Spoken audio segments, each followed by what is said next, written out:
জাতীয় নাগরিক পার্টি গণ অভ্যুত্থানের পরে যে ইনসাফের বাংলাদেশ, বৈষম্যহীন গণতান্ত্রিক বাংলাদেশ গড়ে তুলতে চেয়েছিল, সেই বাংলাদেশ বিনির্মাণে আমরা জানি লড়াই অনেক দিকে আমাদেরকে এখন করতে হবে।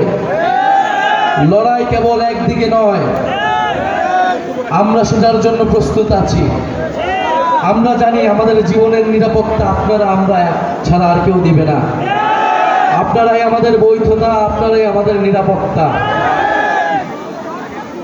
আমরা জীবনের সেই ভয় করি না, সেটা গত বছর জুলাই মাস থেকে রাজপথে নেমেছি যেই প্রতিশ্রুতি নিয়ে নতুন বন্দোবস্ত প্রতিষ্ঠার জন্য, সেই প্রতিষ্ঠার নতুন দেশ প্রতিষ্ঠার আগ পর্যন্ত আমরা রাজপথ ছাড়ছি না, এটা আমরা সুস্পষ্টভাবেই জানিয়ে দিয়েছি।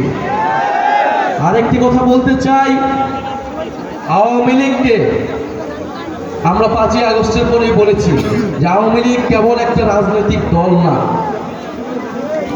এটা তো একটা সন্ত্রাসী সংগঠন অবশ্যই, কিন্তু তার থেকেও বড় বিষয় যুক্তরাষ্ট্রের 1 নম্বর জিম চেইন গোল্ডস জিম এখন আবারও বাংলাদেশে।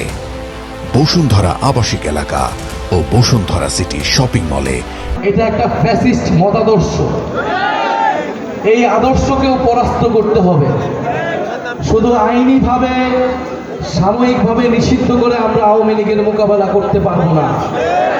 আওয়ামী লীগকে আমাদের আইনিভাবে, রাজনৈতিকভাবে, সাংস্কৃতিকভাবে, বুদ্ধিভিত্তিকভাবে মোকাবেলা করতে হবে। ফলে আমরা আমাদের শত্রু চিহ্নিত করেছি মুজিববাদ। এই মুজিববাদী আদর্শ আওয়ামী লীগের গোড়া, বাংলাদেশকে বিভাজিত করেছে, বাংলাদেশের মানুষদেরকে হত্যা করেছে, গুম খুন সবকিছু জায়েজ করেছে এই মুজিববাদী আদর্শের মাধ্যমে। আমরা এটাও বলেছি মুজিববাদ আর মুক্তিযুদ্ধ কিন্তু এক জিনিস না।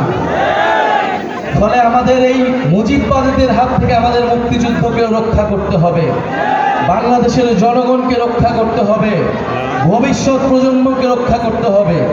যারা বাংলাদেশকে দিল্লির হাতে তুলে দিয়েছিল, বাংলাদেশকে তাবেদারি রাষ্ট্রে পরিণত করেছিল, তাদের হাত থেকে রক্ষা করে সার্বভৌম বাংলাদেশ প্রতিষ্ঠা করতে হবে।